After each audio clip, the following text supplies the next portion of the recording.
Olá, muito obrigado por vir a mais este evento da Casa da Crítica. Hoje, um evento com muita alegria, recebemos novamente o Dr. Joatas Bello aqui conosco. Vira e mexe, o Dr. Joatas agrega muito valor aqui com a gente, com grandes aportes aí intelectuais, culturais, finos. Tá? Hoje, um assunto da mais elevada finesse, de uma finesse espiritual. Vamos falar sobre vivência mística. Tá? O Dr. Joatas Bello é doutor em filosofia, tá?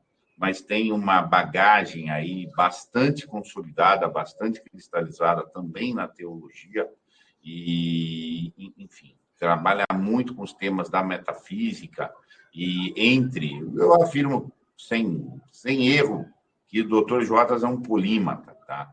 De tantos os interesses aí que ele se desenvolve com robustez. Joatas, antes da gente seguir, por fineza, receba meus cumprimentos, que alegria que você está aqui. Segundo, feche uma rápida apresentação tua antes da gente ingressar no tema. Tá bom. Eu sou Joatas Bello, professor de filosofia, doutor em filosofia em metafísica, teologia natural, e estudei mais especialmente a filosofia, a metafísica e a teologia natural do filósofo contemporâneo Xavier Zubiri, mas tenho me dedicado também a alguns temas de teologia, especialmente toda a questão da nova teologia, do Concílio Vaticano II. Fiz um curso aqui com a Casa da Crítica, que foi o germe do meu livro, né? Eu fiz um curso de 5 ou 6 aulas na Casa da Crítica, que era sobre o Enigma do Concílio Vaticano II, que é o nome do livro, né? Aquele curso depois se transformou em quase 800 páginas de um grosso volume de investigação da questão do Concílio Vaticano II. E, bom, tenho uma vivência religiosa comprometida na Igreja Católica desde os meus 15 anos, já vai bastante tempo, porque eu tenho 48 agora. E vou falar hoje sobre o tema da vivência mística. Vou acentuar mais a questão da mística especulativa, porque ela faz uma dobradiça entre a mística chamada especulativa natural ou pagã e a mística cristã. Vou abordar também a mística cristã ou sobrenatural mais propriamente dita, mas isso aqui não vai ser uma oficina espiritual, mas vai ser uma reflexão sobre o tema da mística, né? É isso. Joatas, vamos começar. O que é a mística? Conta para nós. Mística, vivência mística. Bom, vou começar pedindo, então, que Deus nos dê luzes para... O Espírito Santo nos dê luzes para poder refletir sobre o tema, né? Que ele nos ilumine, nos agracie com a sua presença aqui.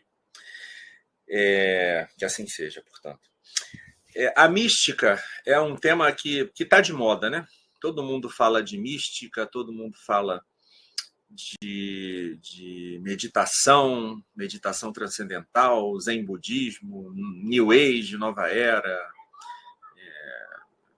tradicionalismo perennialista, unidade transcendente das religiões, enfim. Bom, não é uma moda muito universal, mas está na moda em certos círculos, né? Intelectuais e religiosos. Para início de conversa, eu gostei muito de um livro chamado Experiência Mística e Filosofia na Tradição Ocidental, que é do padre Henrique de Lima Vaz, um padre jesuíta, que tem uma história interessante, porque ele era um hegeliano, ou seja, seguia uma certa heterodoxia filosófico-teológica, mas no final da vida dele ele foi se aproximando cada vez mais de Santo Tomás e foi depurando um pouquinho essa filosofia idealista que o influenciava. Não é que essa filosofia seja inteiramente depurada, mas ele se volta muito mais para uma filosofia, digamos, verdadeira, realista, no final da vida dele. E esse livro já reflete um pouco dessa virada, né? Eu vou seguir o livro em algumas linhas gerais, me afastando dele quando a perspectiva hegeliana do autor ainda é bastante... ainda tem uma certa força. Mas essa depuração eu já fiz, por exemplo, no slide, então não vai aparecer nada de hegelianismo aí. Tá? E eu vou comentando também a partir de outras fontes, a partir da própria vida religiosa, espiritual, intelectual, enfim. Bom, o ponto de partida, então, é a ignorância e a distorção semânticas, né? Do sentido, do conceito da palavra mística. Muitas vezes a gente ouve a palavra mística associada a uma certa irracionalidade, passionalidade ou fanatismo, né? A gente ouve mística do partido político, mística do time, mística do grupo X ou Y. Como a palavra ética também foi bem distorcida e outros termos, né, na nossa linguagem comum, termos que têm um sentido técnico, né, rigoroso dentro da filosofia, dentro da teologia, dentro das ciências em geral, vão se diluindo, vão se perdendo na vida vulgar, na vida cotidiana, né? A vida cotidiana não tem por que ser vulgar e banal, mas às vezes acontece de ser, né? Bom, e aí essa foto aí do Partido Comunista Coreano, ela poderia ser uma foto do nazismo, poderia ser uma foto do fascismo, poderia ser uma foto da União Soviética, poderia ser uma foto de uma torcida organizada no Maracanã, dos hooligans, mas a ideia é que a ideia da mística tem a ver com a união com o divino, com a divindade. E essa união, muitas vezes, que é um desejo do coração humano. O coração humano, a nossa alma, nosso espírito, deseja harmonia, deseja estar unificado, recolhido, unido às demais pessoas por meio do amor, né, da dileção, da caridade, da generosidade, por meio do diálogo inteligente, por meio dessa partilha, dessa troca filosófica, teológica, científica, enfim, desde que fundada na verdade. E esse desejo de união entre as pessoas e entre o coração humano e o fundamento divino, absoluto, transcendente, Criador, né? O fundamento da realidade, o fundamento da nossa realidade. Esse desejo de união com o divino, ele perpassa toda a história humana, né? Digamos que o cristianismo, a encarnação do Verbo eterno, vem ao encontro dessa necessidade do coração, desse anseio do coração, e ele vem reparar justamente aquilo que a teologia cristã chama de pecado, de ruptura com Deus, para nos trazer um novo coração, uma nova mente, uma alma renovada, capaz de se elevar, então, à presença de Deus, da Santíssima Trindade. Santo Atanásio, o grande santo, grande padre grego, que disputou com o arianismo a questão da divindade de Cristo, dizia que o Verbo se fez carne para que o homem se faça Deus. A teologia mística, sobretudo a oriental, acentua bastante isso, né? A mística é justamente o objeto da mística, o termo, o fim, o telos da mística é a divinização ou deificação, o termo teoses, do ser humano, que o ser humano se faça partícipe da natureza divina. E digamos assim, isso que foi possibilitado pela encarnação do Verbo, do Logos, já era buscado entre os pagãos, entre os gregos, entre os sábios, entre os homens virtuosos e retos de todos os tempos, né? Esse desejo é um desejo universal. Portanto, o termo mística vai significar, como recolhido aí, uma forma superior de experiência de natureza religiosa ou religioso-filosófica, né? Que aponta para uma realidade transcendente e eleva as mais altas formas de conhecimento e amor que é possível alcançar nessa vida. Ou seja, desde uma perspectiva da própria razão, ainda digamos assim, sem o contributo da revelação cristã, a mística é uma atividade humana superior à própria metafísica, né? A metafísica é a reflexão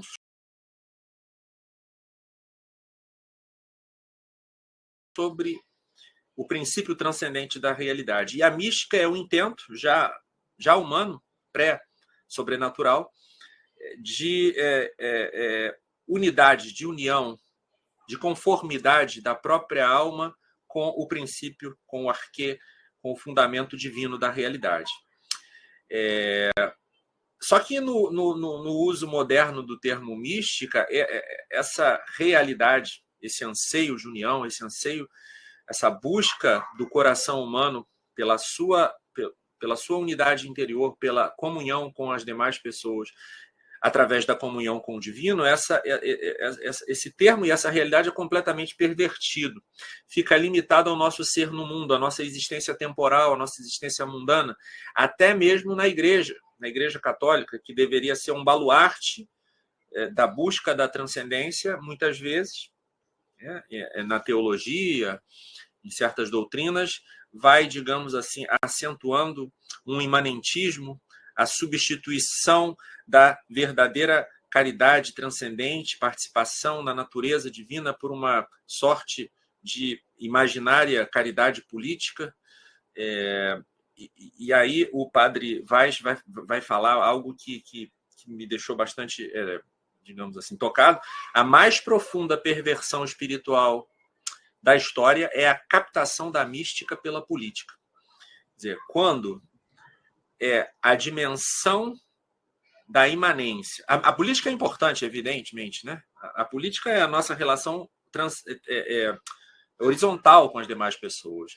Mas, digamos que sem a nossa relação vertical com o fundamento da realidade, com o fundamento transcendente divino da realidade,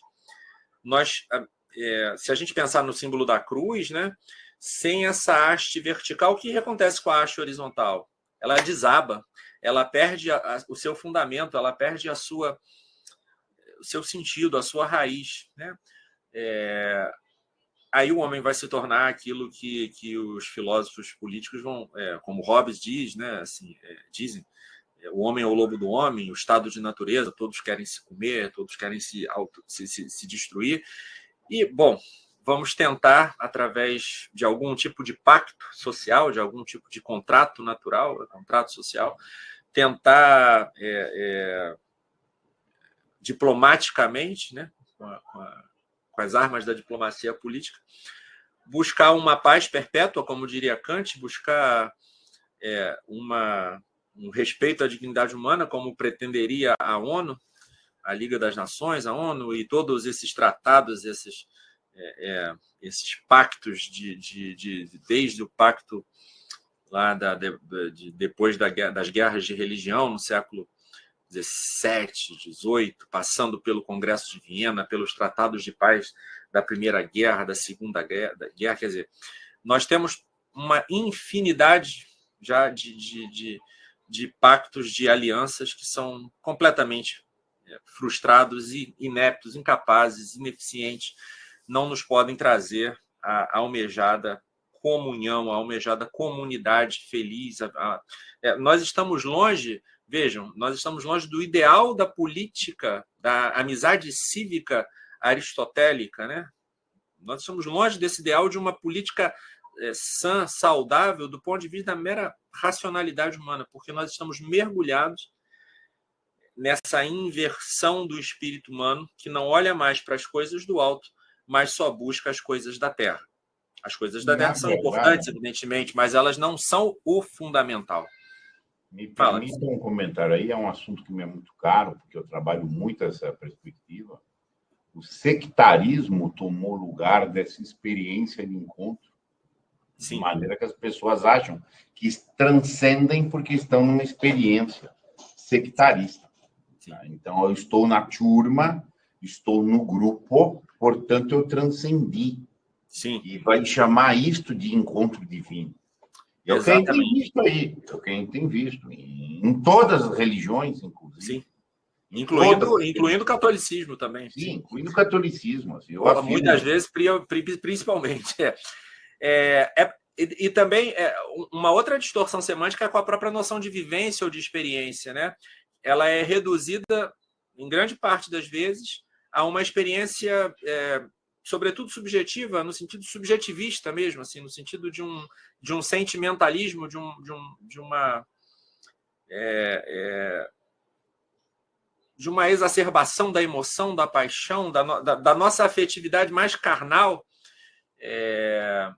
Eu chamo isso de afetação. Há Sim, uma certa afetação.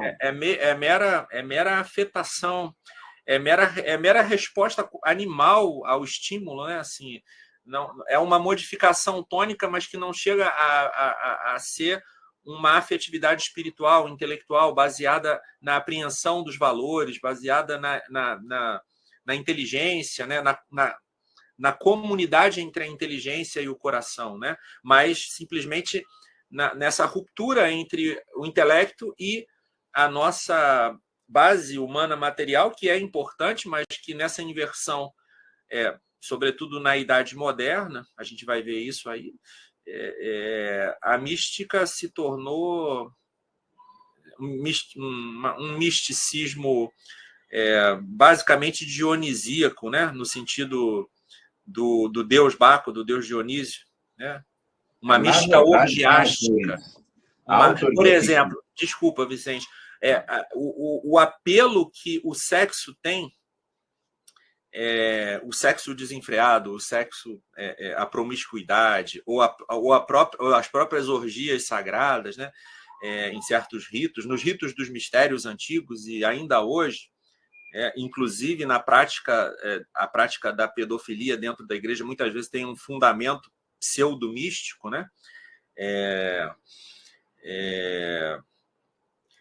Numa exacerbação do valor da conjunção carnal, é evidente que a relação conjugal tem uma importância e até mesmo, digamos assim, participa a união entre o homem e a mulher, a fidelidade, a unidade, a fecundidade, participa simbolicamente, representa simbolicamente a realidade da união de Deus e do povo de Israel, e depois de Cristo e da igreja esposa, mas é uma representação, digamos assim, uma imagem que representa uma realidade transcendente, não é a própria realidade sexual que é em si mística, né? Todos os grandes exegetas, teólogos, mestres espirituais sempre interpretaram o livro do Cântico dos Cânticos em sentido espiritual, né? Certamente, para que o casamento e a relação conjugal possa ser uma metáfora da união da alma com Deus, ele tem que ser uma coisa boa em si mesmo. Mas não é, digamos assim, a bondade, ela radica, sobretudo, no amor de dileção, de amizade, o amor de sacrifício, de doação do esposo pela esposa, da esposa pelo esposo, de ambos pelos filhos, né? Isso que é o símbolo do matrimônio, o matrimônio enquanto sacramento ou símbolo da união humano-divina, da união de Cristo e da Igreja. Muitas vezes há uma distorção, e essa distorção a gente vê nesse apelo exagerado que tem a sexualidade, o erotismo, a pornografia, dentro do mundo contemporâneo. Um mundo onde o sexo se tornou um ídolo, como foi na antiguidade pagã e tem voltado a ser.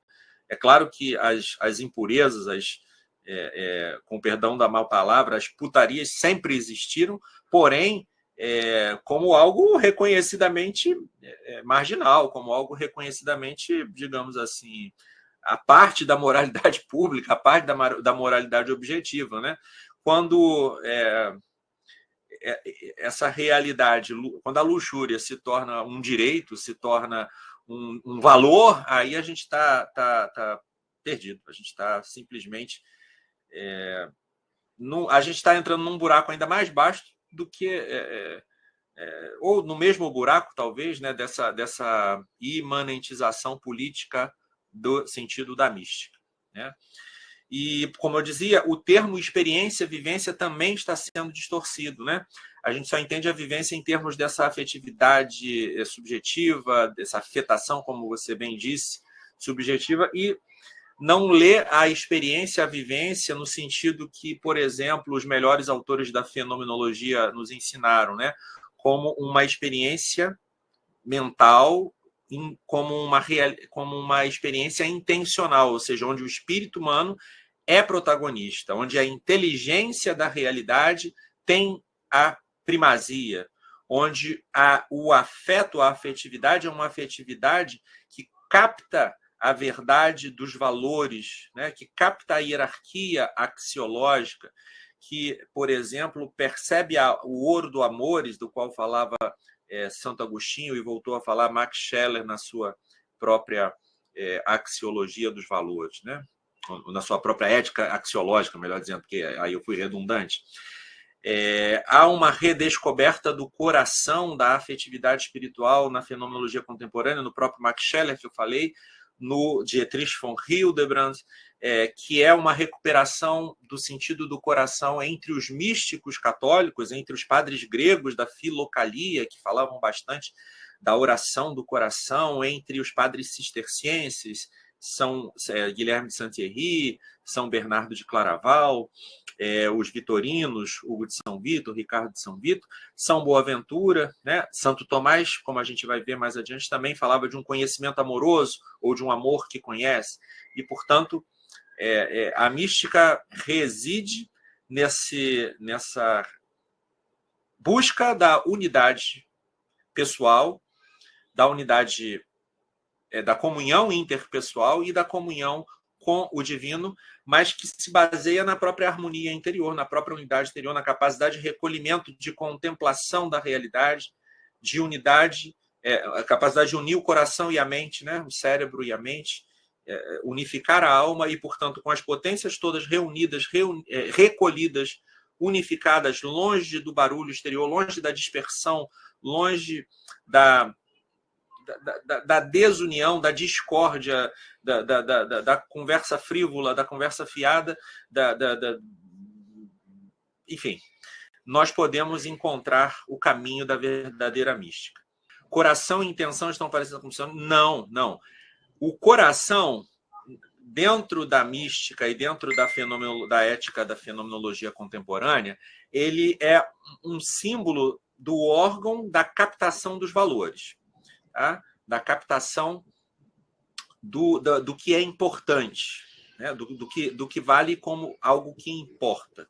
Né? E, portanto, ele pode ter intencionalidade. Intencionalidade é um termo técnico da escolástica e... Deixa eu abaixar o telefone aqui, que ele está fazendo um barulho. Eu acho que pode ser que atrapalhe aí, porque a mim está atrapalhando.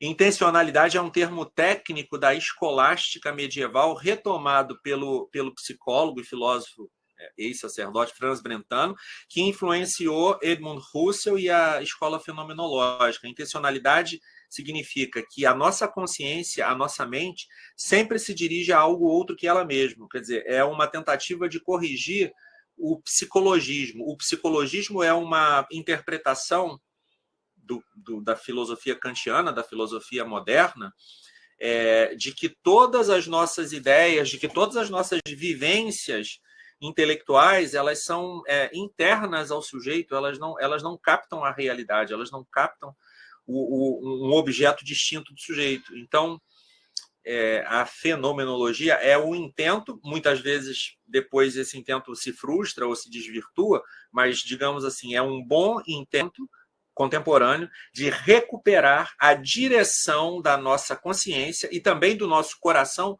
O coração, em termos clássicos, é a vontade, não enquanto ela age, mas enquanto ela, no seu primeiro momento, se dirige ao bem, né? A vontade, ela tem um momento de amor que não é o amor ativo, mas que é o amor afetivo. Depois, esse amor ativo se converte em amor afetivo, é a vontade em atividade, e finalmente a fruição. Depois que a vontade atinge a sua finalidade, ela então frui, ou seja, ela volta a ser uma vontade afetiva, mas de uma afetividade espiritual ainda mais consumada, mais perfeita. Por quê? Porque aquilo que o coração visou, apeteceu, intencionalmente, espiritualmente, ele conseguiu alcançar pela ação deliberada, livre, né? E portanto, aquilo que antes era só intencionado como um movimento, agora foi atingido, né? A vontade, digamos assim, tem uma certa vantagem em relação à inteligência, porque a inteligência ela lida com as formas, com as ideias, com os conceitos, ou seja, mas a vontade, ela de certa maneira, nos transforma no bem que a gente busca. E no caso da mística, a mística justamente é a unidade entre o intelecto que busca a Deus, superar a própria inteligência, estar acima de si mesmo, e isso só pode ser obtido pela vontade, porque a vontade, sendo amorosa, é capaz de se dirigir a um bem transcendente, que não são as formas intelectuais imanentes. Não sei se isso foi claro, e desculpa ter interrompido sua pergunta, Vicente, mas eu achei que a questão aqui do Fábio merecia esse desenvolvimento ou esse esclarecimento. De maneira alguma, meu caro. Eu ia fazer um comentário aqui que eu me debrucei muito sobre o estudo dos ritos orgíacos. E o que o rito orgíaco, inclusive, não precisa de sexo, pode ter, mas é uma ideia de fusão que está se buscando, e é uma fusão na turma altamente excitante entre os grupos, etc. Só que a explicação que você deu aqui acabou contemplando. A rigor, o camarada que está lá entregue ao rito orgíaco, ele está, na verdade, é o coração que ele está matando. Na verdade, ele não está pondo o coração para essa captura primária de valor. Tá? E simplesmente ele está anestesiando esse coração e está trocando por muito barulho, tá? Por muita excitação, e achando que estar no grupo, ele transcendeu. Ele chama o grupo como uma transcendência de si. Eu gosto de uma expressão que eu nunca vi em autores, mas eu gosto de aplicar ao seguinte: dentro dessa pseudo-fusão, que não é uma fusão mística de plenitude, como você disse aí, as pessoas até interagem, mas elas não interlocucionam. Como você mencionou aí, para que existisse a amizade, inclusive, lá nos termos clássicos aristotélicos, a interlocução seria o caso. Agora, nos ritos, nessa mística degenerada, etc., não há interlocução. No sectarismo religioso também não. O que há é interação. Interação é reação. Você está reagindo, eu estou reagindo. Tal. Algo físico, né? Absolutamente. Algo físico. Há uma erraticidade coletivizada. Assim, está todo mundo errático, eu fico errático junto e vai levando. Caótico, né? Caótico. Dionisíaco. Você falou algo que me veio algo à mente, mas já fugiu. Puxa vida. Enfim. O Mauro fala uma coisa interessante também, né? Também parece que querem mudar o mundo sem mudar a si mesmo. Claro, a gente quer comunhão, fraternidade, amizade social, fraternidade política, mas cada coração está destroçado, está desunificado, está completamente quebrado, né? Lembrei exatamente o que me veio à mente quando você falava do coração, né?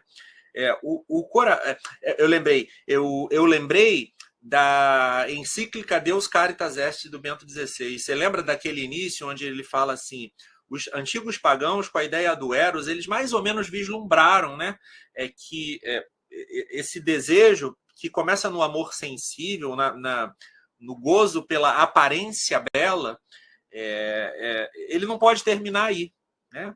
Então ele é complementado pelo amor ágape.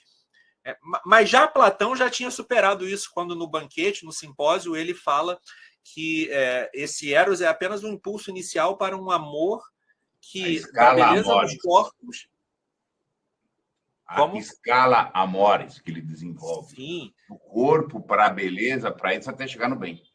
Exatamente. Da beleza do corpo, a beleza da alma, que é a virtude, né, para depois, nessa ascensão dialética, amar o bem além de todas as formas, né, o bem além da essência, o bem além do ser, na terminologia platônica e depois neoplatônica, que é a terminologia da mística especulativa que ingressou na teologia mística católica, na teologia mística cristã. Então, eu acho que essa parte inicial ela já está clara, né? Vamos ver melhor com o andar da carruagem como esse processo de corrupção da mística se dá, e também vislumbrar um pouco um caminho de cura, né? né, dessa via translocada da modernidade. Bom, antropologia da experiência mística. Aqui também estou seguindo o Padre Vaz. O Jacques Maritain, que é um filósofo, do qual eu tenho algumas discordâncias, mas que era um filósofo em boa medida competente, falava que definia a mística como a experiência fruitiva do absoluto. Quer dizer, a fruição é uma afetividade espiritual, né? A fruição é o ato terminal da vontade, né? Quando a vontade atinge o bem. Interessante o seguinte: Santo Tomás não falava exatamente de afetividade espiritual, mas ele distinguia bastante bem as paixões que são apetites sensíveis de certos aspectos sentimentais que são afetos espirituais. Por exemplo, ele fala do amor sensível e também fala da dileção espiritual. Ele fala da dor sensível e fala da tristeza, que é um sentimento espiritual, né? Frustração ou tristeza. Ele fala do prazer, do deleite sensível e fala do gozo, que é a alegria espiritual. E ele fala da fruição, que é justamente, nesse sentido, a alegria ou a felicidade da vontade quando ela atinge o seu objetivo, né? A fruição terminalíssima é a fruição do divino. Ela virá da visão beatífica em termos tomistas e em termos da doutrina católica. Mas ela já é antecipada neste mundo, nesta terra, em momentos que são felizes no sentido espiritual mesmo, aquele momento em que nós contemplamos numa experiência de amizade profunda, interpessoal, da fidelidade, da ajuda mútua, da admiração mútua, da mútua compreensão. A gente capta um pouco dessa beleza da unidade, da união dos espíritos em Deus, no fundamento divino da realidade. Né? Quando a gente contempla uma obra de arte, uma música divina, sei lá, uma obra de Bach, de Beethoven, e escuta, nós também somos elevados, o nosso espírito também se eleva a um vislumbre dessa felicidade quando nós temos a sorte, a graça de participarmos de uma liturgia sagrada, realmente sagrada, ou seja, de uma missa sem balbúrdia, sem bagunça, sem barulho, sem caos, mas efetivamente santa na sua não só na sua essência sacramental, mas na sua realização ritual, nos cantos sacros, né? No odor do incenso, agradável do incenso, na beleza da estatuária sacra, né? No canto gregoriano, numa bela polifonia. Tudo isso eleva a nossa alma a uma contemplação, a um vislumbre dessa alegria eterna. A eternidade adentra o tempo e em certos momentos de experiências amorosas, de amorosidade, de contemplação da beleza estética, de contemplação da justiça entre as pessoas, da contemplação de uma verdadeira e fiel amizade e tal, nós chegamos mesmo a vislumbrar algo da eternidade, porque nós percebemos para que nós nascemos, para que nós existimos, para o amor intelectual ou para a inteligência amorosa, né?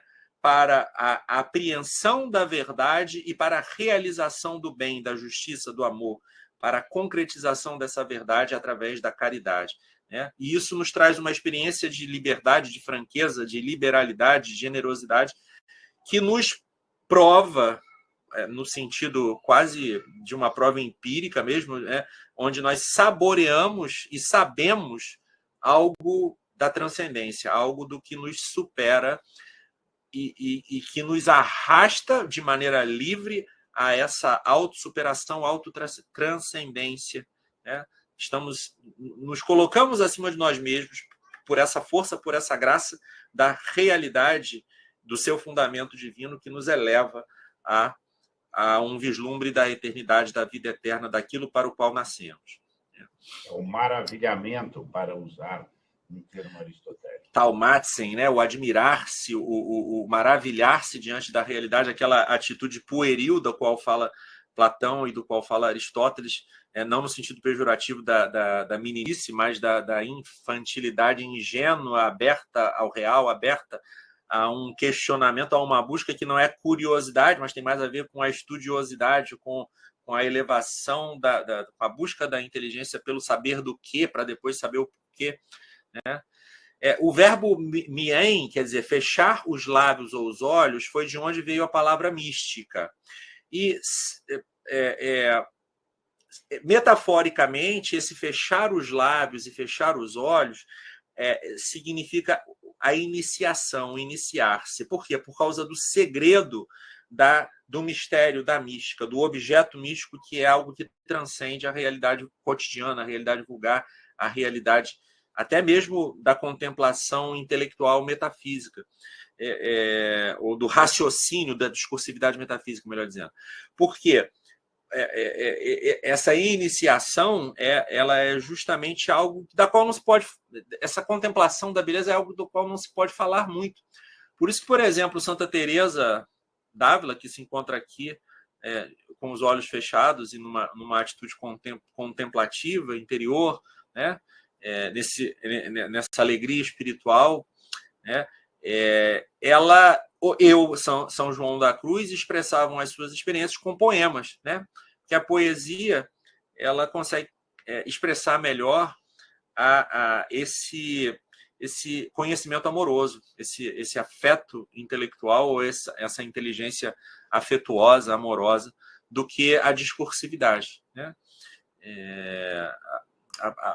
O poema nos transmite uma imagem intelectual da coisa, digamos assim, da realidade, né? De Platão a São João da Cruz, quer dizer, do primeiro místico especulativo, que é um filósofo religioso, mas filósofo, até São João da Cruz, que é o doutor místico por excelência, o ser humano é representado por duas metáforas espaciais: do inferior e do superior, e do interior e do exterior, né? Santo Agostinho, tu eras interior intimo meu et superior sumo meu. Deus é, segundo Santo Agostinho, o mais íntimo, mais interior da sua intimidade e o mais superior da sua interioridade também, né? Ou seja, e ele dizia que a relação com Deus se constrói passando do exterior para o interior e do interior inferior ao interior superior. Ou seja, primeiro a gente contempla a realidade física, essa contemplação nos remete ao nosso interior, onde nós vamos contemplar na reflexão da alma as ideias, e essas ideias serão contempladas à luz das ideias ou das verdades eternas, então nos descobrirão a Deus. E essa descoberta de Deus é uma descoberta de algo transcendente que se manifesta na interioridade, na imanência, por assim dizer. Porque a imanência humana, no seu mais profundo, é uma abertura à transcendência. Ou seja, o homem não tem uma dimensão, não é fechado em si mesmo, seja porque ele é aberto ao que está fora e abaixo dele, a realidade física material, que é o início da sua interlocução com a realidade, por assim dizer, do seu conhecimento real. E depois ele é aberto a si mesmo pela reflexão, ele está em si como alguém que se descobre como uma realidade íntima, uma interioridade, desde Sócrates e a descoberta da alma, né? É assim para a filosofia ocidental e sobretudo, para a religiosidade cristã, especialmente em Santo Agostinho, que é o grande mestre da interioridade. E desta interioridade humana, no ápice do espírito humano, onde a luz divina incide e por essa luz nós podemos conferir se a nossa verdade corresponde realmente à verdade divina. Quer dizer, é um processo de dupla adequação. A adequação da percepção sensível à própria conceituação filosófica é uma triangulação, né? E da nossa conceituação com a verdade eterna. Então, nós sabemos algo quando aquilo que nós abstraímos, aqui eu estou misturando um pouquinho da gnoseologia aristotélica, quando aquilo que nós abstraímos realmente bate com a razão eterna. né? Fazendo uma síntese de Agostinho e Aristóteles, ou de Platão e Aristóteles, ou de Santo Agostinho e Santo Tomás. Santo Tomás faz essa síntese, é assim mesmo que ele fala. A nossa abstração corresponde às razões eternas de Deus, né? Que correspondem, por sua vez, às ideias do hiperurânio platônico. Então, há duas teses fundamentais na mística especulativa tradicional, né?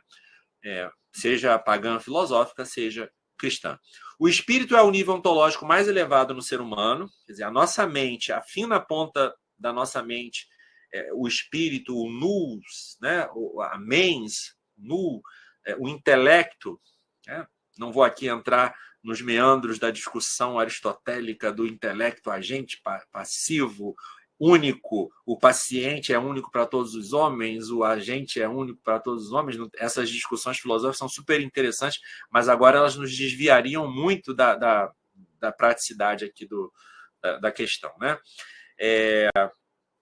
Mas no ápice da nossa alma espiritual, nós temos o intelecto, que é essa abertura para o divino.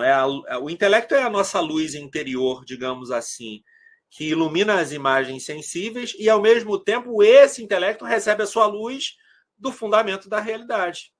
Deus nos conserva no ser, por assim dizer. Deus conserva no ser as pessoas, que são realidades espirituais, no caso das pessoas humanas espirituais e também com o corpo físico, mas conserva, sobretudo, através da inteligência, através da iluminação, o verbo que ilumina todo homem, né?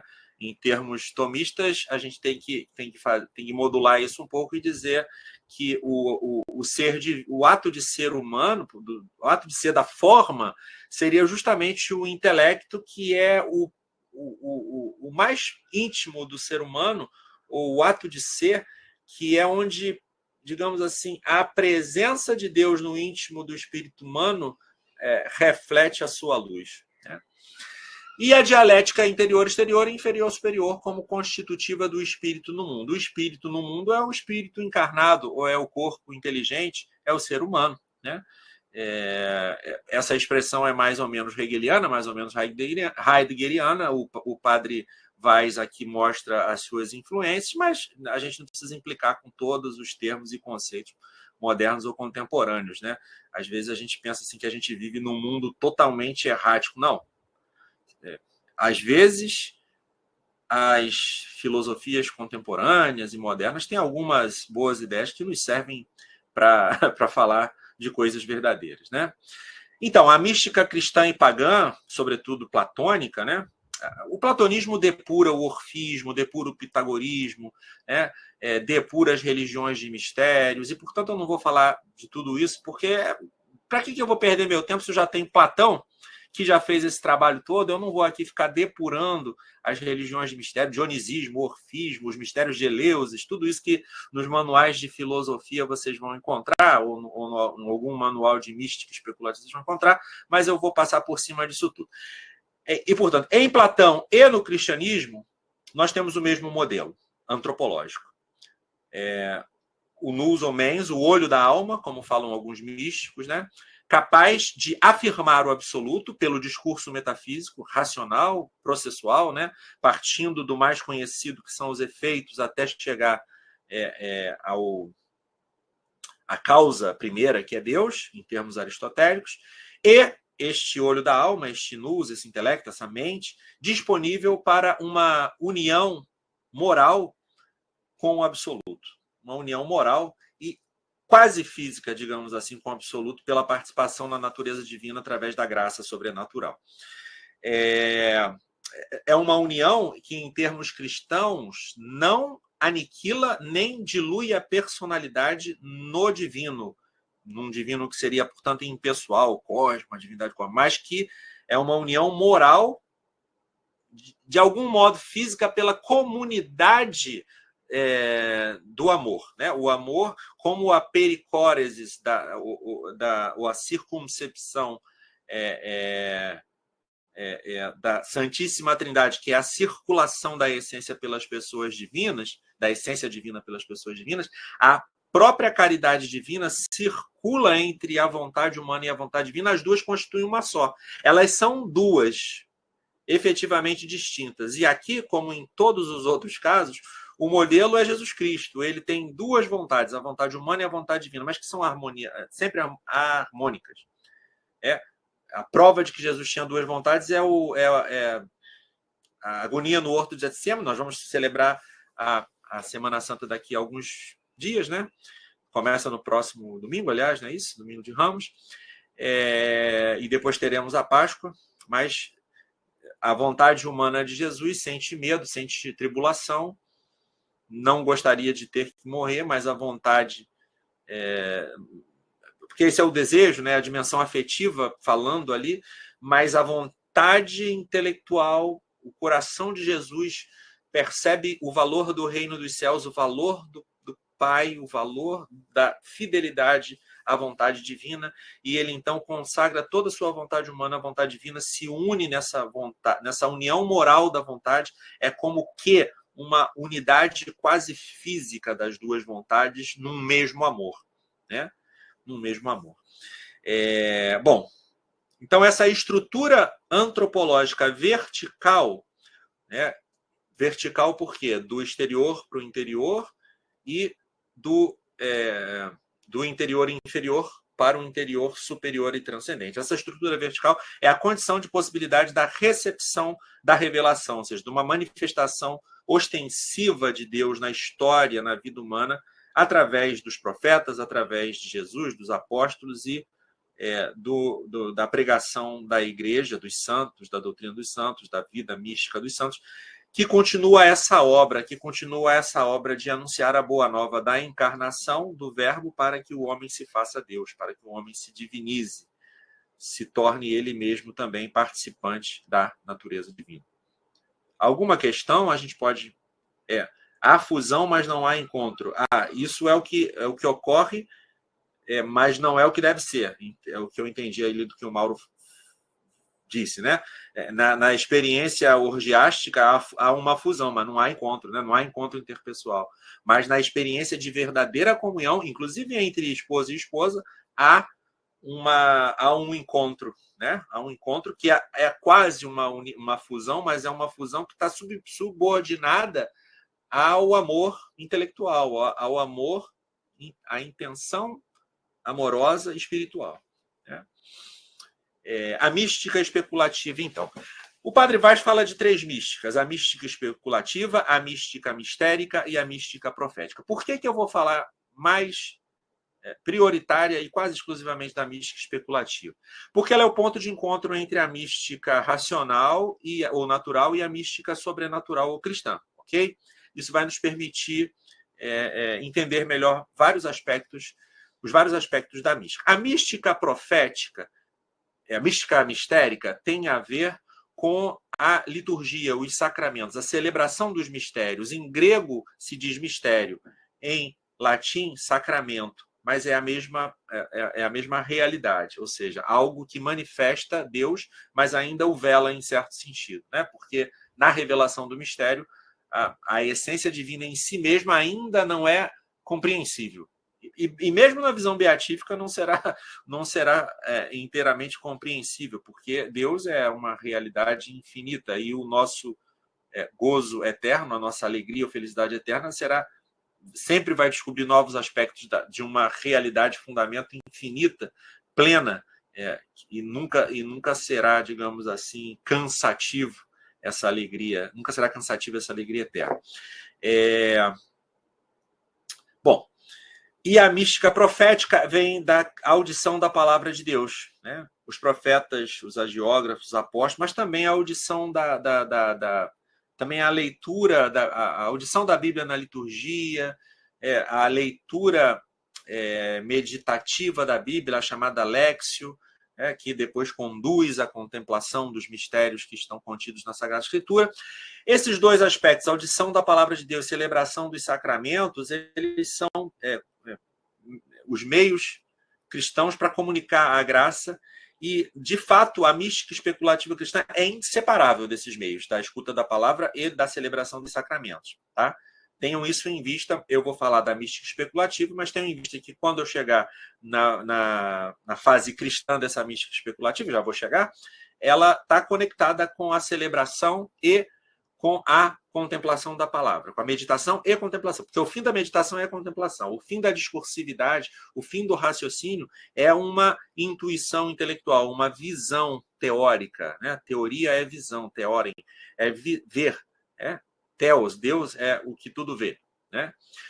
A mística especulativa, prolongamento da experiência metafísica, que é uma experiência intelectual, racional, discursiva, mas que chega no ápice da metafísica, na teologia natural, ou seja, na descoberta, na constatação da necessidade da existência de uma primeira causa absoluta, transcendente, que quer se a compreenda como um motor imóvel, que é a explicação para toda a passagem das potências aos atos, quer na contemplação de um ser necessário que é indispensável para a compreensão da contingência, quer na compreensão de uma causa primeira que é indispensável para compreender a ordem das causas, quer na compreensão de um ser paradigmático e perfeito que é necessário para compreender os diversos níveis das realidades transcendentais, dos valores, né?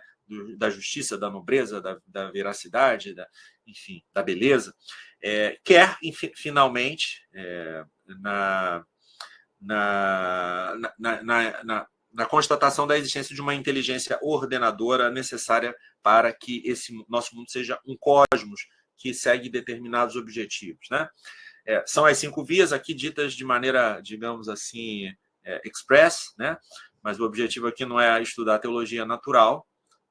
A suposição aqui é que creem em Deus ou que conhecem algo de metafísica para poder atinar para a existência ou tem senso comum para atinar para a existência do Criador, do fundamento transcendente. Né?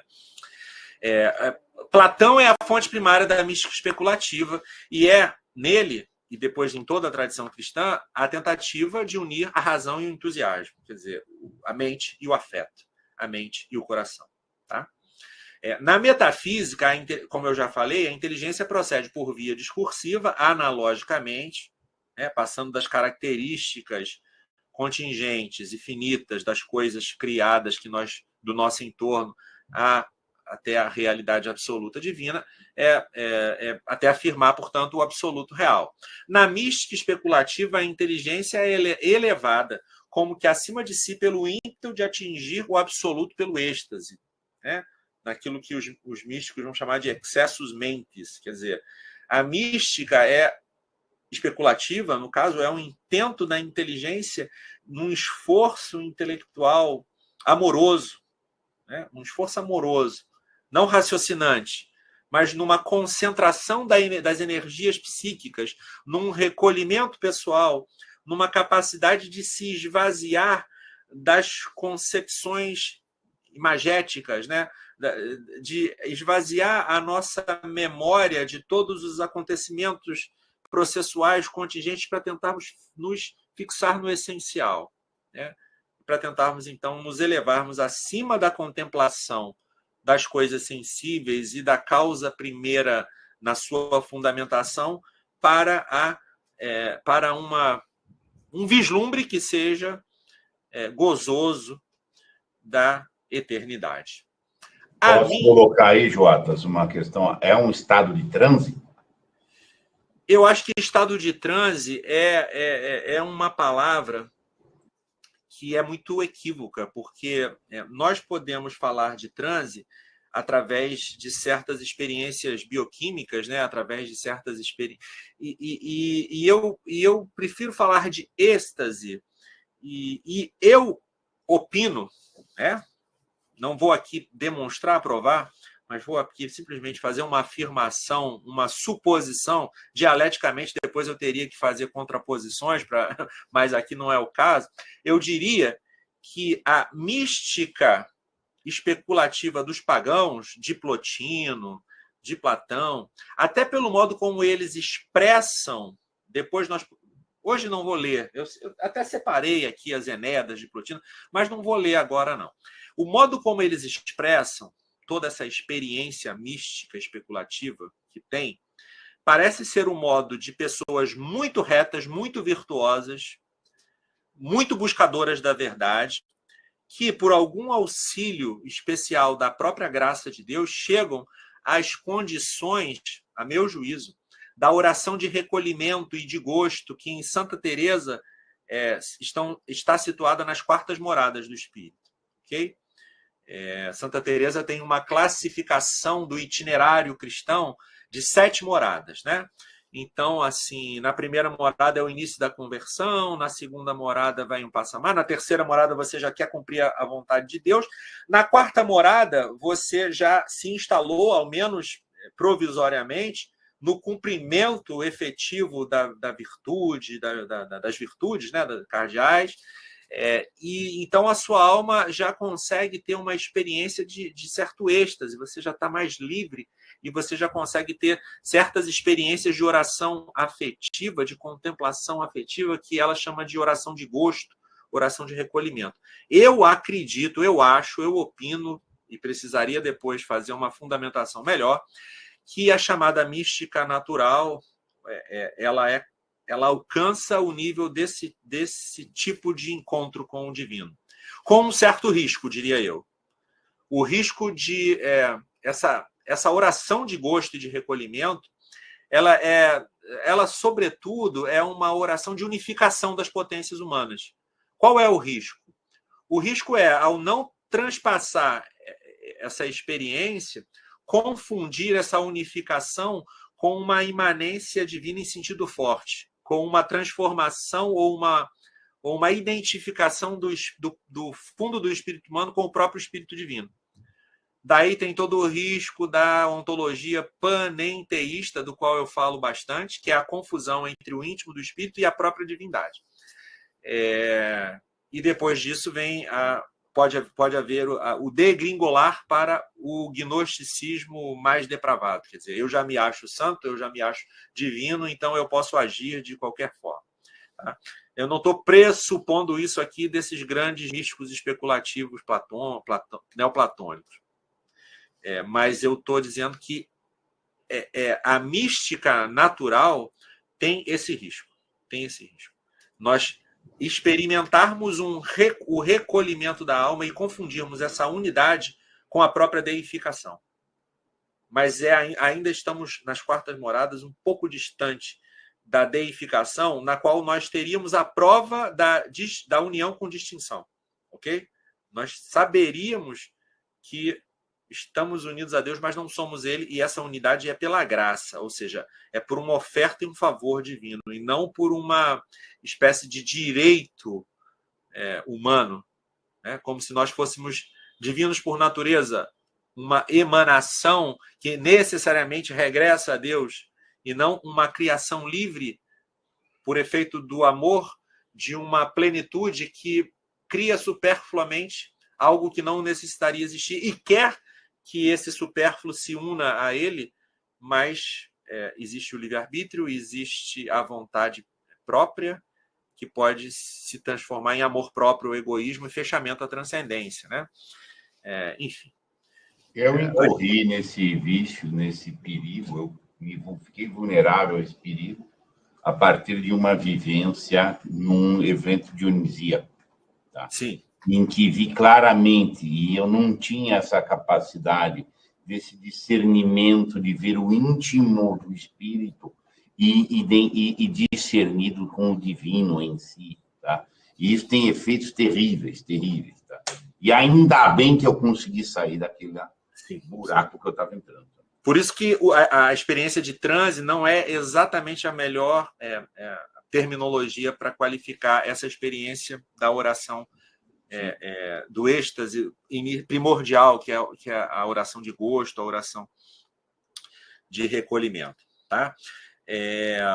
Bom, a tradição cristã, da mística especulativa cristã, ela vai se perfazer pelo encontro entre a fé das escrituras, da liturgia, da celebração da missa, né, da divina liturgia, do batismo, da crisma, dos sacramentos todos, e o platonismo, né? O aristotelismo chega tarde, digamos assim, né? Chega no século XII, XIII, e é Santo Tomás quem fará a própria síntese entre o cristianismo e o aristotelismo mais tarde.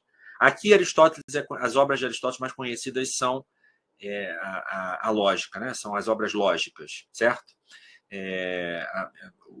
Os tratados das artes liberais e tal, e não a obra metafísica nem a obra ética, que são descobertas mais tarde, né? via os cristãos sírios, que depois são conquistados pelos árabes muçulmanos, e aí os muçulmanos depois eles chegam até a Espanha. Então, as obras aristotélicas que os católicos orientais sírios conheciam passaram aos muçulmanos, que passaram à Espanha. E lá na Espanha, depois da Reconquista, ou no processo da Reconquista, existe uma escola de tradução muito importante em Toledo, e eles traduzem as obras para o latim. Essas obras vão chegar na Universidade de Paris e vão causar um rebuliço. Com certeza, Vicente sabe essa história muito melhor do que eu, porque ele é um aristotélico raiz. Um dia ele conta para vocês. A recepção de Aristóteles é bem complicada, né, Vicente? Quiseram quase excomungar o homem da história. Mas se não fosse por Aristóteles. Se não fosse Santo Tomás para pegar o bichinho pelo chifre, domar um pouquinho aquela filosofia meio empirista, meio cientificista, mas profundamente metafísica para o bom entendedor, o cristianismo ficaria completamente desorientado no mundo mais científico moderno, né? E no mundo mais político moderno. Então, Aristóteles... O Platão era muito místico, muito religioso. A filosofia dele ajudou muito a configuração da teologia cristã. Mas uma filosofia mais voltada para a praxis no mundo necessitava do auxílio aristotélico. Isso aconteceu via Santo Tomás de Aquino, principalmente. Porque o São Boaventura também quase que dá um chute na bunda do Aristóteles, embora tenha também se rendido a muitos aspectos da filosofia dele. E o Aristóteles depois foi bem distorcido pela escola nominalista, pelo averroísmo latino. Bom, é outra história. O nominalismo vai dar no protestantismo, vai dar na física moderna e toda essa história do imanentismo que a gente vai ver daqui a pouco. Os patronos gregos da mística especulativa cristã, os patronos da mística especulativa cristã são padres gregos, né? Os alexandrinos, da escola de Alexandria, onde ensinou Fílon de Alexandria, judeu do primeiro século, né? Contemporâneo a Cristo, São Clemente de Alexandria e Orígenes de Alexandria, o grande exegeta, o grande mestre da interpretação da Bíblia. O Capadócio São Gregório de Nissa, né, que junto com São Basílio e São Gregório Nazianzo são os três principais padres do Oriente, junto com Santo Atanásio também, os 4 principais padres. Evagrio Pôntico, que é mais um asceta, um mestre da ascese e da psicologia, por assim dizer. São Dionísio Pseudo-Areopagita, que é o neoplatônico cristão por excelência. Existe hoje uma discussão que eu não tenho condições de entrar, se o Dionísio é anterior ou não a Próclo, a Jâmblico, enfim, quem é que copiou quem distorceu quem e tal. Mas, enfim, o Dionísio Areopagita ele transforma o neoplatonismo numa visão cristã, incluindo elementos da revelação das escrituras, às vezes pendendo mais para um platonismo do que pendendo mais para uma visão neoplatônica que para uma visão cristã, mas sempre querendo que aquela teologia mística dele seja cristã, né? Tentando afirmar a criação, tentando afirmar a distinção entre criador e criatura. Mas a teologia mística dele, a teologia negativa, apofática, né, do silêncio conceitual, a teologia dos nomes divinos, né, que vai em Santo Tomás gerar toda a teologia dos atributos divinos e tal, é muito importante. Não dá para falar aqui de toda a importância de São Dionísio Areopagita. Para se ter uma ideia, em Santo Tomás, Dionísio Areopagita é quase tão citado quanto Aristóteles e Santo Agostinho. Esses três são sintetizados no pensamento tomasiano, ok? O tomismo, muitas vezes, ele é quase que identificado a um aristotelismo batizado, mas, na verdade, o tomismo é muito mais rico do que só um aristotelismo batizado. Digamos assim, Santo Tomás aspergiu água benta em todo o mundo, mas, sobretudo, naqueles que já estavam... Santo Tomás queria aproveitar a verdade onde quer que ela estivesse. Se o Aristóteles fala muita verdade, vem cá, Aristóteles. Se o fulano de tal, que é um idiota, mas falou uma verdade, vem cá essa verdade. Então, Santo Tomás tinha um espírito de abertura à verdade impressionante. Mas os principais influencers, como se diz hoje, da filosofia tomasiana são São Dionísio Areopagita, até Proclo com o Liber de Causis, também Boécio, também Avicena, mas especialmente Dionísio Areopagita, Santo Agostinho e o filósofo, que é Aristóteles. Bom, depois de Santo Dionísio Areopagita, São Máximo Confessor, que depurou ainda mais a filosofia e a teologia de Dionísio Areopagita, sua mística especulativa. No Ocidente cristão, foi Santo Agostinho, não poderia ser outro, né, que fez a melhor expressão latina, a melhor estruturação conceitual da ideia neoplatônica de contemplação.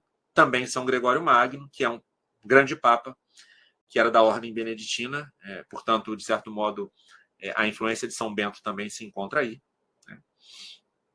Evagro Pontico representa a influência dos padres do deserto, né, que eram também místicos, ascetas e místicos e tal.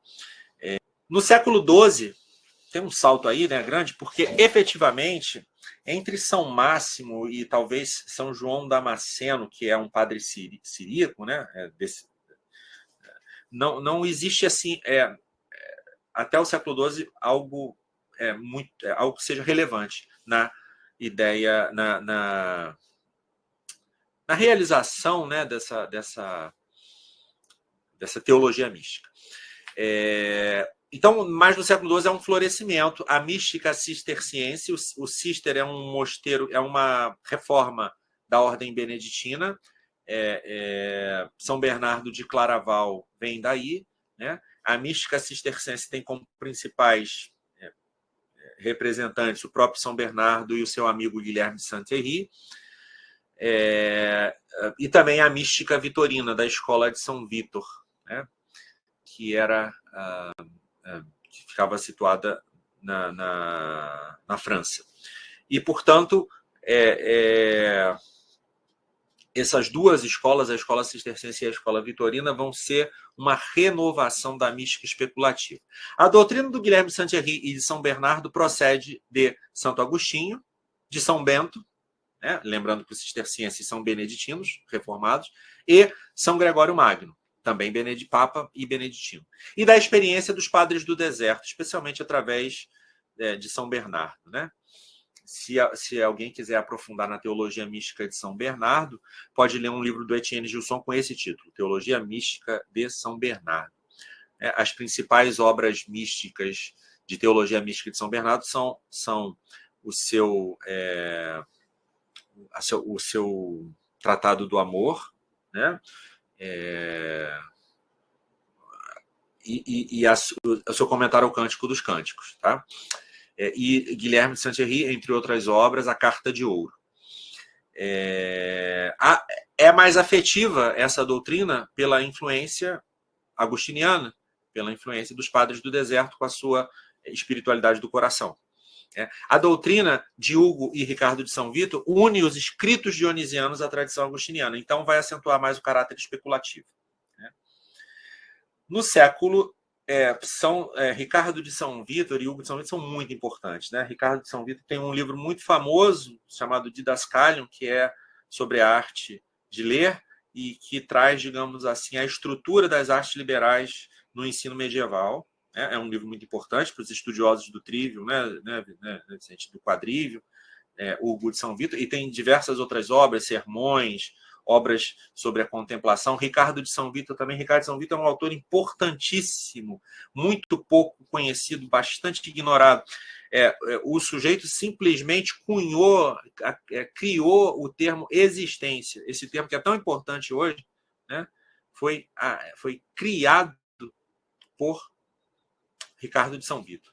E ele também tem uma reflexão sobre a Santíssima Trindade, uma teologia trinitária muito, muito, muito interessante. A meu juízo, eu falei isso no curso que eu fiz sobre teologia natural e a Santíssima Trindade, a teologia trinitária de Ricardo de São Vito é superior à teologia trinitária de Santo Agostinho. Isso não seria pouca coisa. O Tratado da Santíssima Trindade de Ricardo de São Vito é o meu manual trinitário preferido. No século XIII, Santo Alberto Magno, que é um grande filósofo e cientista também, é difusor da obra de Aristóteles, né, na universidade, em Colônia, na Alemanha, inspirando-se nos escritos dionisianos, será o iniciador da corrente de mística especulativa alemã, né, que irá culminar na mística renana no século XIV. A mística renana é uma mística onde o principal autor é o mestre Eckhart, que teve alguns problemas assim de teologia, teve uma condenação. Ele morreu antes do concílio lá fazer a averiguação das suas obras e condená-lo, mas ele morreu dizendo: se eu cometi algum erro, eu me arrependo de antemão e me adequo e adiro ao juízo da Igreja. Como quer que seja, a mística renana, influenciada por mestre Eckhart, ela vai ter grandes autores como o Tauler e o Beato Henrique Suso. São Boaventura, o grande São Boaventura, o superior geral da ordem franciscana, sintetizou magistralmente a mística especulativa de tendência dionisiana e a mística afetiva especulativa da tradição cisterciense, tendo como paradigma a vida mística de São Francisco de Assis. Se vocês me perguntarem quem é o maior teólogo místico da Idade Média, eu direi São Boaventura. Não é Santo Tomás. Agora, se vocês me perguntarem qual é a especulação, a ciência ou a teologia da mística mais profunda, aí eu diria que é Santo Tomás e não São Boaventura. Porque São Boaventura é um místico especulativo prático e você meio que tangencia a experiência espiritual afetiva dele, que transborda nas suas obras. Enquanto o Santo Tomás é muito contido, ele é muito intelectual, então ele sempre meio que esconde um pouco essa experiência mais afetiva. Ele é um mestre da objetividade, né, do discurso claro, límpido, né? Mas também, se a gente olhar com muito cuidado, a gente vê que é uma obra cheia da unção do Espírito Santo. Não pode não ser assim. Tal é a clareza, a objetividade, a veracidade, a capacidade de sintetizar todos os padres da Igreja, de explicar as passagens mais difíceis das Escrituras, de responder às objeções filosóficas dos pagãos, dos hereges, enfim. Santo Tomás é o maior gênio do cristianismo. Mas eu acredito que São Boaventura era um místico maior do que ele. Acredito que porque São Francisco era um místico maior que São Domingos, um santo maior que São Domingos. E, de alguma forma, o espírito dos fundadores vai transpassando para os seus correligionários, digamos assim. A meu juízo, São Francisco é o maior santo depois da era apostólica. Ninguém viveu mais como Cristo do que o pobrezinho de Assis, o poverelo de Assis. Então, a vida de São Francisco de Assis é o maior espelho do que... O que seria Cristo se ele tivesse encarnado na Idade Média? Seria São Francisco. Né? Qual é o ser humano cujo testemunho de vida é mais acessível, mais do que existem mais relatos e mais, digamos assim, documentos sobre São Francisco do que Cristo. Então, tirando Cristo e tirando Nossa Senhora e São José, que ontem celebramos, e os apóstolos, por dizer assim, pela sua experiência, São Francisco é o maior ser humano que já existiu. E ele não era intelectual, né? Ele não era um intelectual. Porém, era de uma inteligência espiritual avassaladora.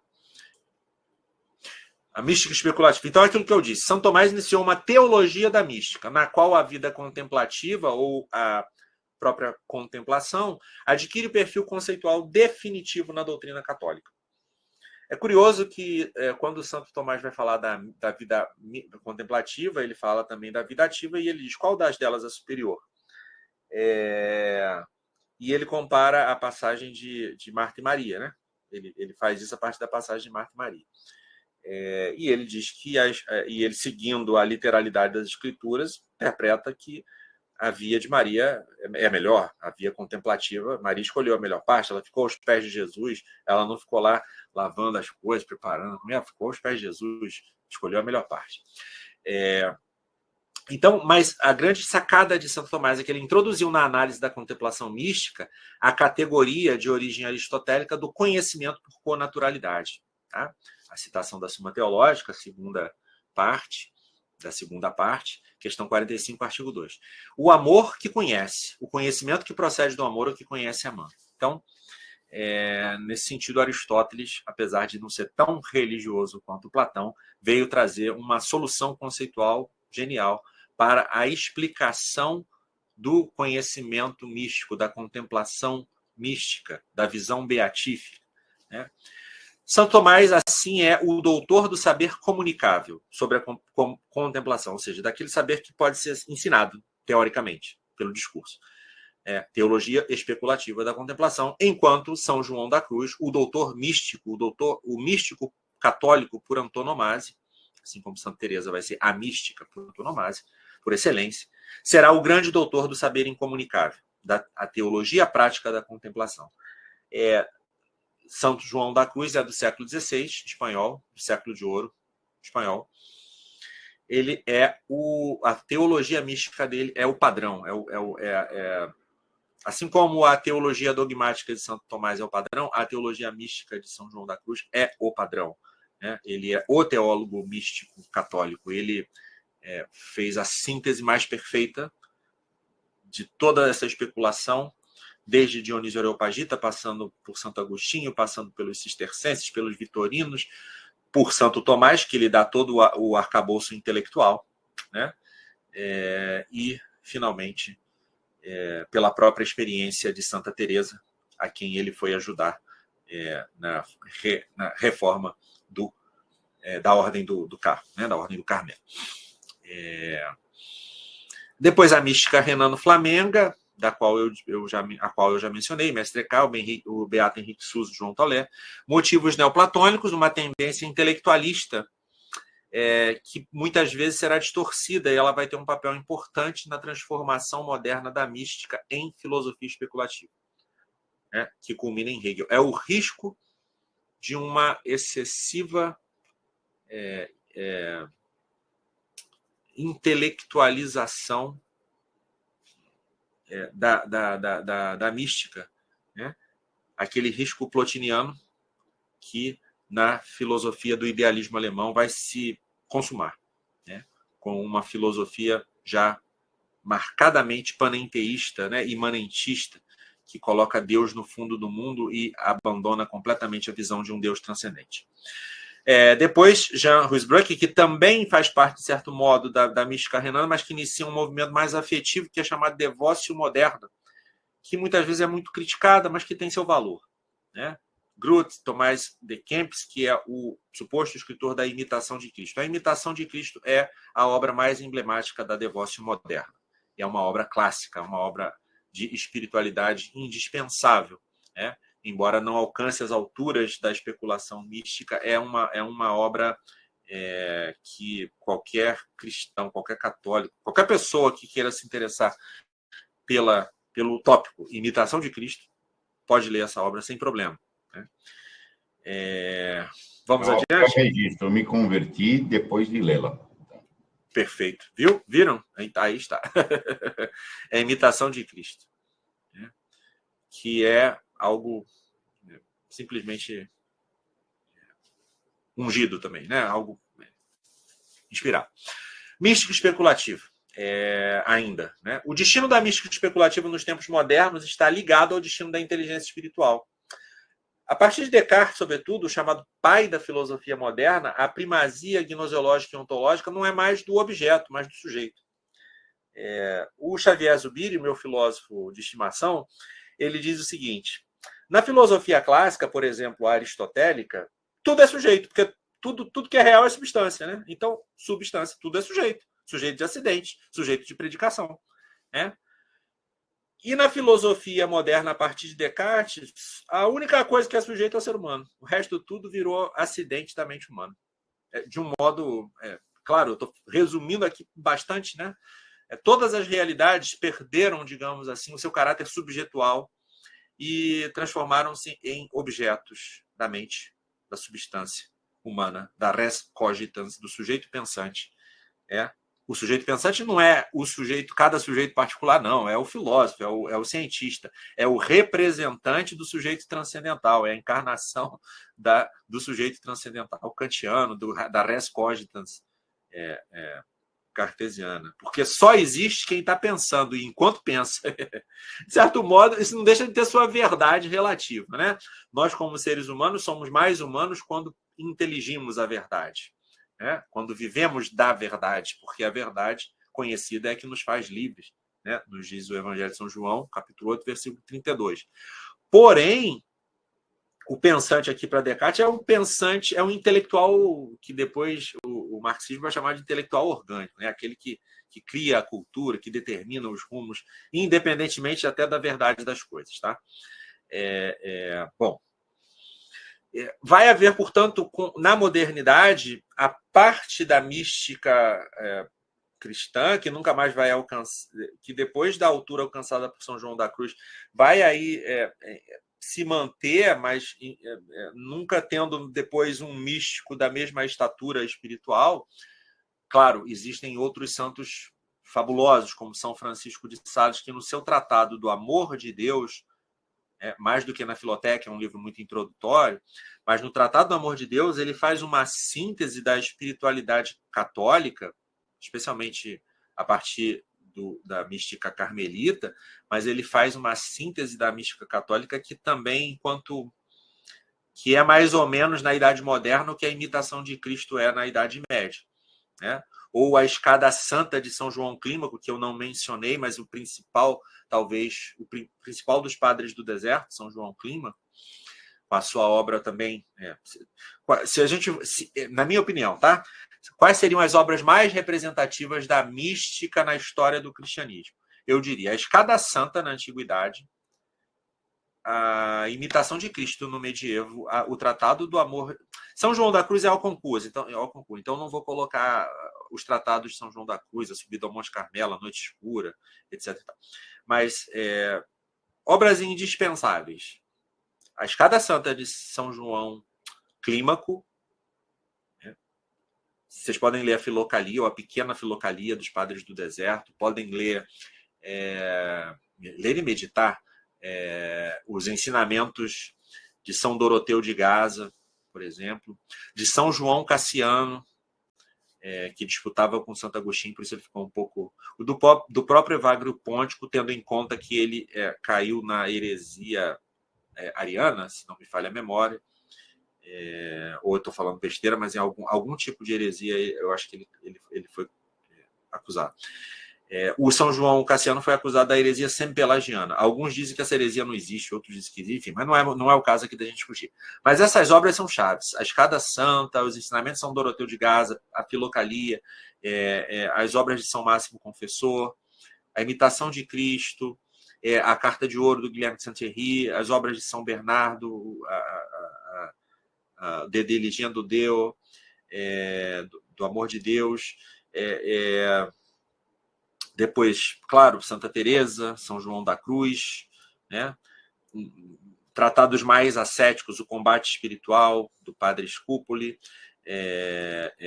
os próprios exercícios espirituais de Santo Inácio de Loyola, para uma pegada mais ascética, digamos assim. E depois São Francisco de Sales, com o Tratado do Amor de Deus. E depois Santa Teresinha, e depois Santa Elizabeth da Trindade. Os carmelitas são sempre fantásticos.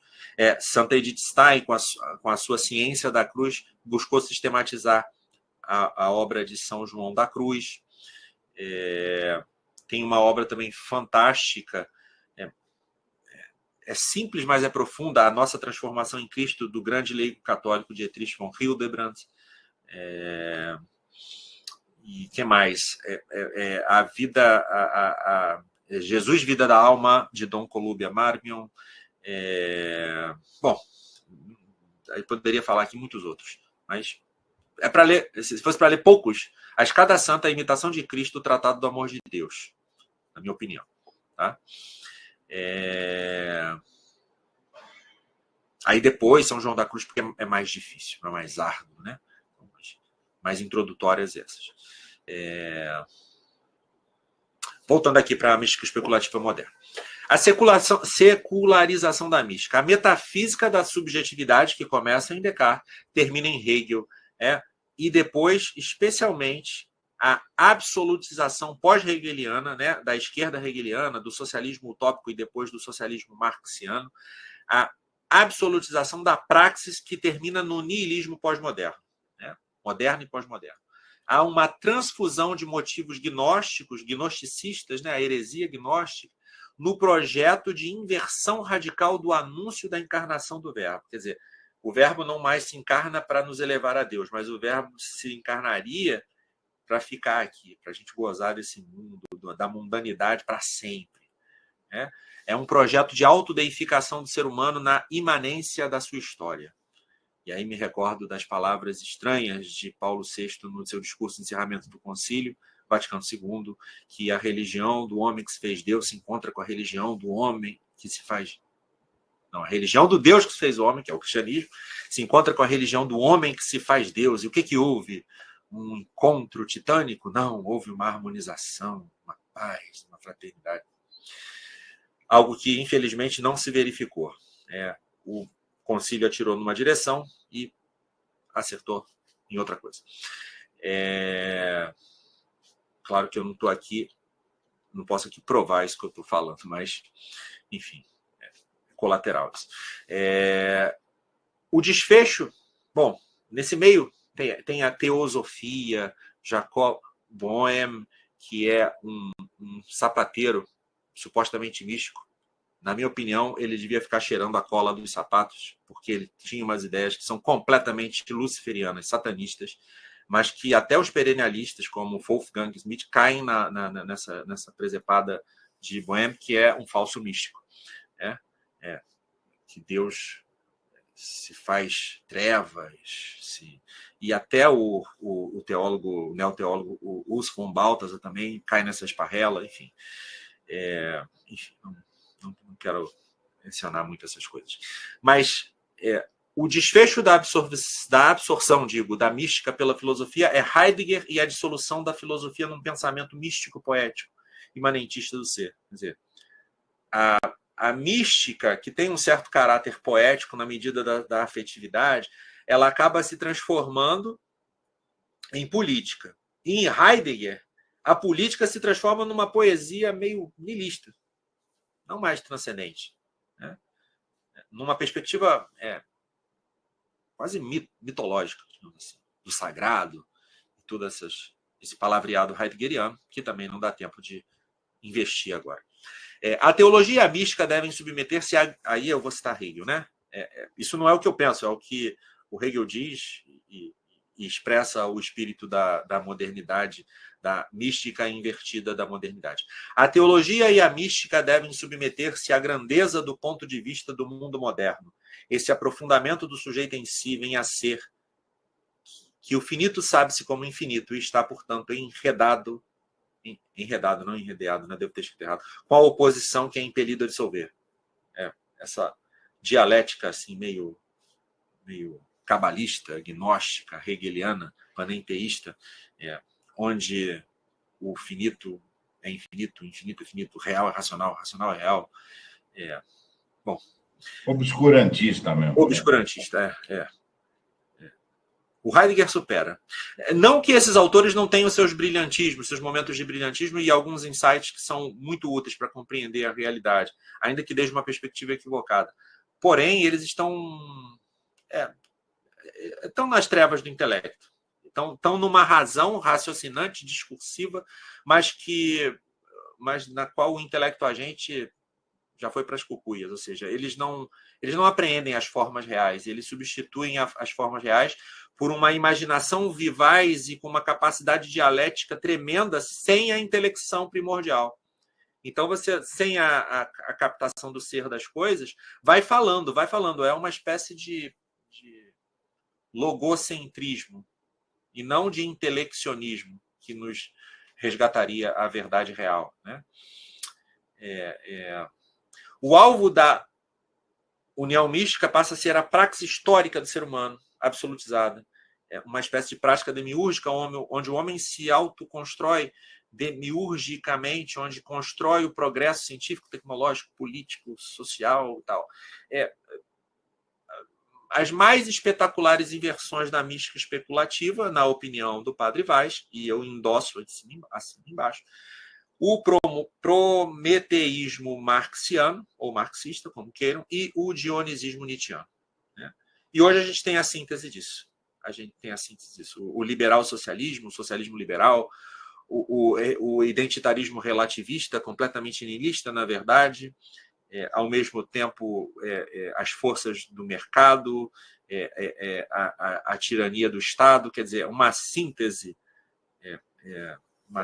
digamos assim, de uma espécie de conservadorismo tendente ao fascismo, com um socialismo tendente à tirania, de índole comunista, mas que não chega a esse ponto porque a tirania da propaganda, da ideologia, da academia já não precisa. Quem precisa, você tem que ser econômico. Por que você vai ter um Estado tirânico se você já tem a tirania, se você já domina as ideias, se você já domina o modo das pessoas pensarem, o modo das pessoas escolherem e tal? Você não precisa de nenhum tirano formal, né? E isso hoje a gente vê também dentro da igreja, com as novíssimas teologias, com o estranho caminho sinodal, com certas aprovações muito estranhas.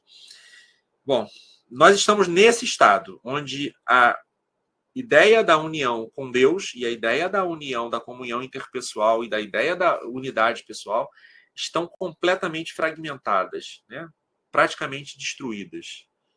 Mas a única salvação que a gente pode buscar, não é, a meu juízo, não é a salvação da civilização ocidental e essas coisas todas, mas é salvarmos o recinto sagrado das nossas almas, dos nossos amigos, das pessoas conhecidas,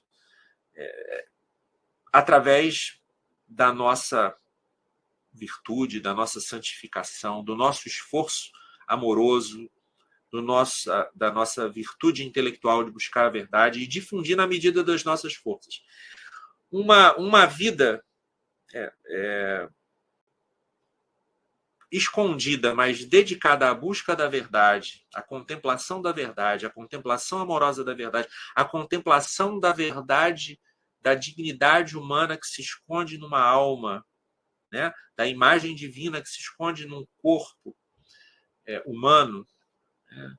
A recuperação dessa dimensão espiritual na nossa cela interior da nossa alma, nas nossas famílias, entre os nossos conhecidos, amigos, com as pessoas com as quais nós convivemos, é o refúgio possível num mundo totalmente estranho, cosmopolita e desorientado, né? Existem certos períodos históricos que são fatais, trágicos.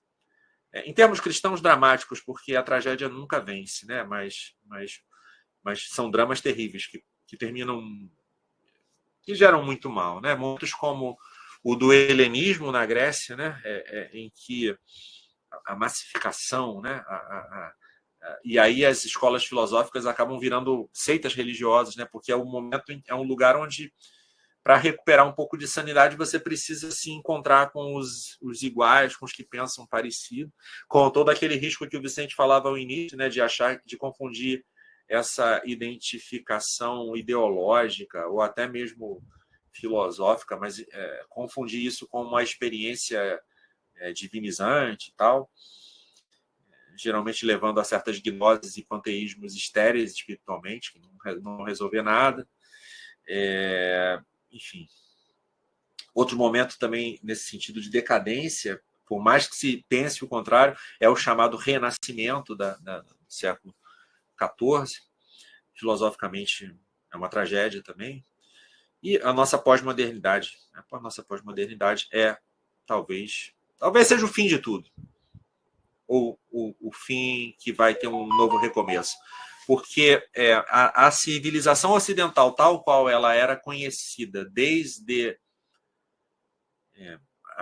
a cristandade até a sobrevivência da influência cultural da igreja e do cristianismo durante alguns séculos depois da derrocada da cristandade, mas de alguma forma a igreja, os doutores da igreja, alguns reis ainda cristãos, ou algumas culturas ainda cristãs, sustentavam uma certa sanidade dentro da cultura, apesar de muitas incoerências morais, pessoais e tal. Mas hoje a gente tem uma cultura insana, e eu diria insanável. Para melhorar isso aí, tem que ter uma nova invasão de bárbaros. Não sei se ela vai existir. Talvez só a chuva de meteoros, sei lá, não sei. Não sei. Eu sou um pouco pessimista nesse sentido da história, mas muito otimista no sentido verdadeiramente transcendente e cristão. Quer dizer, se tudo tiver ao ponto de acabar, então tudo vai ficar só bom, né? Assim, então tá ótimo. O juízo final é o início de uma vida sem males, né? Do juízo que vai exterminar e aniquilar toda a maldade, toda a malignidade, e vai sobrar só quem optou pelo amor, pela inteligência, pela verdade, pelo bem, pela justiça. O resto não vai ter mais condições de importunar mais ninguém. Bom, isso. Recuperar a dimensão mística é fundamental. Recuperar a dimensão mística é recuperar o sentido da nossa alma, o sentido o sentido clássico da virtude, o sentido cristão da oração. A oração deve ser o ar que nós respiramos. A oração, a consagração do nosso trabalho, do nosso dia, né? Ao bem, à verdade, ao amor, a Deus. Né? Os nossos esforços todos devem estar orientados para auxiliar, ser generoso, amar, entender, compartilhar a verdade. Julgar o mal, né? Julgar o mal. Não julgar as pessoas, mas julgar o mal que as pessoas fazem e às vezes até com dureza, para que talvez seja a única chance de alguém entender o caminho de vileza que está seguindo, sei lá. Enfim. Permitirmos que o Espírito Santo julgue a nós mesmos, para que também nós não sejamos julgados, né? Reconhecer, fazer um exame de consciência, reconhecer os nossos pecados pessoais, confessá-los, nos santificarmos com a liturgia, com a participação na Eucaristia, a mística mistérica, da qual eu não pude falar muito, ouvir a palavra de Deus, meditar sobre ela e fazer esse esforço para encaminhar a nossa mente e o nosso coração no sentido de uma unidade pessoal que nos vai permitir, quiçá, colher alguns frutos da oração de gosto, da oração de recolhimento e, se Deus nos der graças extraordinárias, coisas mais altas, mais sublimes, para que possamos transfundir essa realidade divina que nos toca para as demais pessoas. É a única forma de sanar o que pode ser sanado. A cultura, a civilização em si já parecem bastante perdidas. É isso. Bom. Tu declaraste que tem esperança no sentido teologal próprio. Bom, a esperança teologal não é nenhum otimismo tosco, ingênuo e mundano, né? Deixa aberto aqui algum comentário. Tua explicação assim foi de uma riqueza muito profunda. Eu acho que você pôs até um certo medinho na hora que você começou a falar, olha, vamos ler. Você disparou lá em falar todos que leu. Eu li 2 ali. Enfim, que é a Imitação de Cristo, mais um que você falou lá. Mas tem muita coisa para ler. Quanta alegria, caríssimo. Muito obrigado pela partilha. Vamos verificar quem traz comentários, questões, etc., para a gente fechar. Obras de manuais, né? O compêndio de teologia cética e mística do padre Adolf Tanqueray, a obra da Edith Stein, A Ciência da Cruz, que é um comentário, uma síntese da teologia mística de São João da Cruz. Enfim, deixa eu ver aqui se tem uma coisa. O Plotino, as Eneas, não tem todas as Eneas publicadas, mas aqui fala do êxtase, da experiência do êxtase místico neoplatônico, né?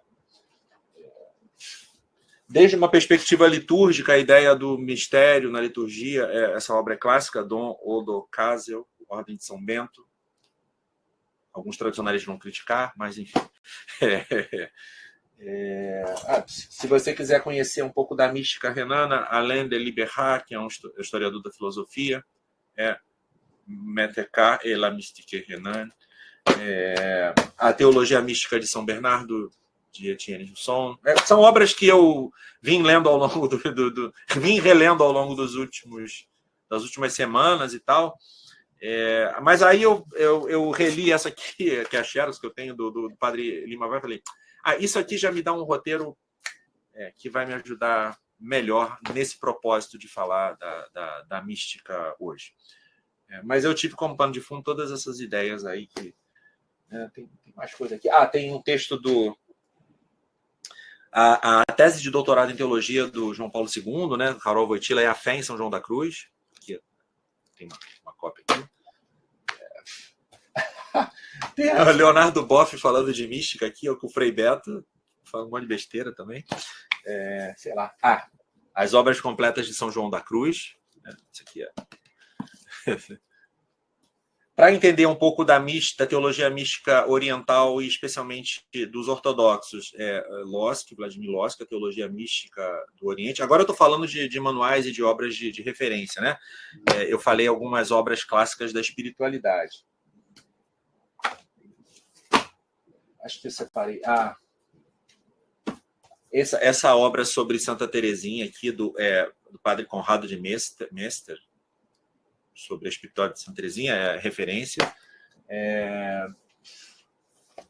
Sobre Santa Teresa de Jesus, esse livrinho aqui do Frei Gabriel de Santa Maria Madalena, pode ser bom. Graus da Oração, do padre Arinteiro. Não está aqui por perto a Evolução Mística, que é um livraço assim, que é talvez uma das melhores obras de teologia, ou a melhor obra de teologia mística contemporânea, também do padre Arinteiro, publicado pelo Centro Dom Bosco também. Um manual bem mais simples e resumido do padre Antônio Roio Marim sobre ser santo ou não ser santo, fala da teologia espiritual. O livro que eu mencionei do Dom Columbia Marmion, Jesus Cristo, Vida da Alma, ele também tem outros importantes. É um venerável ou beato, enfim. Desde uma perspectiva de um católico que foi perennialista, tem alguns equívocos por causa dos erros ou dos equívocos perennialistas, mas tem muita coisa interessante. Jean Borella, Amor e Verdade, teologia especulativa, espiritual, sobre a caridade e tal. Enfim, é isso. Tem mais coisa, mas eu não deixei tudo separado aqui, não. Então... Quanta coisa boa. Caríssimo. Beato Eugênio é bom, sim. O Mauro está perguntando se o Beato Eugênio é bom. Eu li muito pouco, mas pelo que eu li, eu tenho vontade de comprar as obras e ler, assim. Tá? Mas eu não conheço tão profundamente, não. Mas pelo que eu li, eu não tenho dúvidas que é excelente. Muito obrigado novamente, obrigado para o público. E, meu caro, tu como gozas deste grande baú, tu como és amoroso, vai trazer muita coisa para nós aqui também, partilhar e gerar esses amores. Tá certo. Amor quer frutificar. Estou cansado aqui, com olheira, porque tenho dormido mal, mas é um trabalho fantástico o seu da Casa da Crítica, com o qual eu sempre gosto de cooperar. Muito obrigado. Muito obrigado. Eu agradeço, é uma alegria te receber aqui. Tá? Agradeço o convite para falar aqui mais uma vez. Estou sempre aberto a falar, a compartilhar conhecimento e, tá se possível, Amor também. Não, e você vai ser chamado, não tenha dúvida, caríssimo. Uma boa noite a todos. Obrigado pela presença. Obrigado, Vicente, mais uma vez, pelo convite. Um abraço para todo mundo.